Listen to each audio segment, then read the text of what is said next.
Can I ask you something personal? Have you ever woken up in the middle of the night?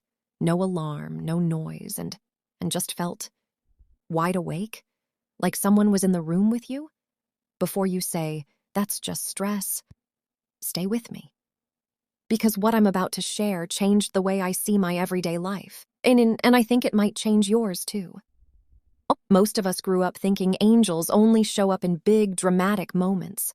Blinding light, giant wings, thunder shaking the earth. But when I actually read the Bible, really read it, I found something completely different.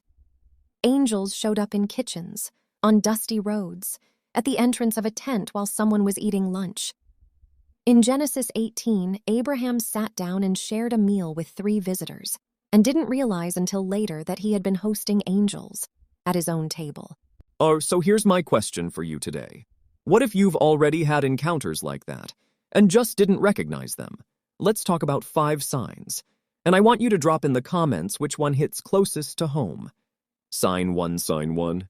You wake up at odd hours for absolutely no reason. 2 a.m., 3 a.m., eyes wide open.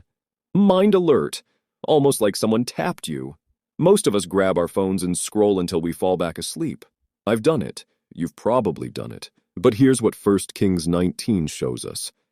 An angel physically touched Elijah while he slept and said, "Arise and eat."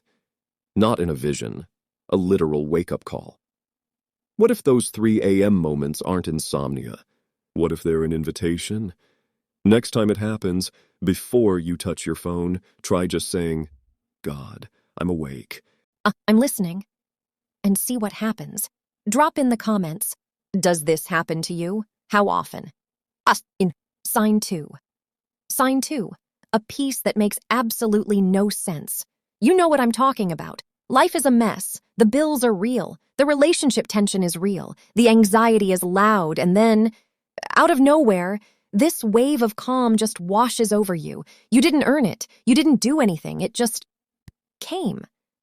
Philippians 4:7 calls it the peace of God, which passeth all understanding, which basically means your brain can't explain it, and it's not supposed to.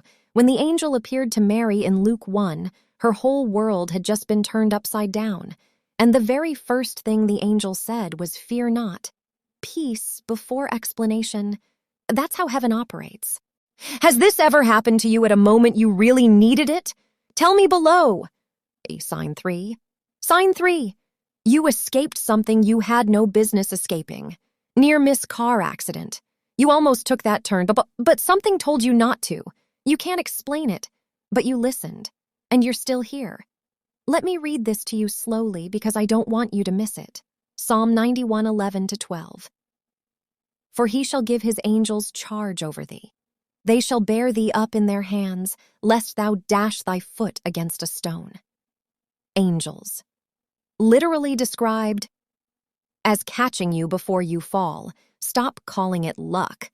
That word is too small for what that was. I want to hear your story. Have you had a close call that you can't fully explain? Penny, share it.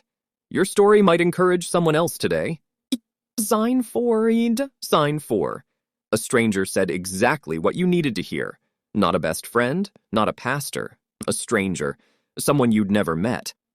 In a grocery store, an elevator, maybe even in a comment section, who said something so specific, so timely, it nearly brought you to tears. Hebrews 13:2. Be not forgetful to entertain strangers, for thereby some have entertained angels unawares. Angels don't always arrive with wings visible. Sometimes they show up with a kind word and a coffee cup at exactly the right moment. Has a stranger ever said something to you that felt like it came from somewhere else? I genuinely love to read your story. Sign 5, sign 5. And this one is the one people dismiss the most. You had a dream that felt too real to be just a dream. You know the ones. You wake up and you're not even sure if it happened. Your heart is pounding. The details don't fade the way normal dreams do. Maybe someone warned you. Maybe you felt held. Maybe you heard something. Here's what most people do. Shake it off and make breakfast. But look at Matthew 2:13. An angel appeared to Joseph in a dream and said, "Arise and take the young child and flee." That dream saved Jesus' life. And in Genesis 28, Jacob woke up from a dream of angels ascending and descending from heaven, and said, "Surely the Lord is in this place, and I knew it not." Not every dream is divine, but some of them are heaven reaching you in the one moment your mind is finally quiet enough to listen. Next time you have one of those dreams, write it down. Pray over it. Don't just shake it off. Have you ever had a dream that you believe was more than just a dream? Tell me. Seriously, tell me. Here's what I want you to walk away with today. Angels are not Christmas card decorations.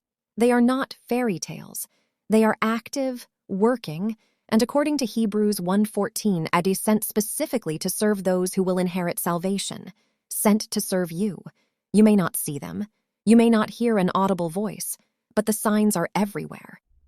If you're paying attention. So the next time you wake up at 3 a.m., pray instead of scrolling.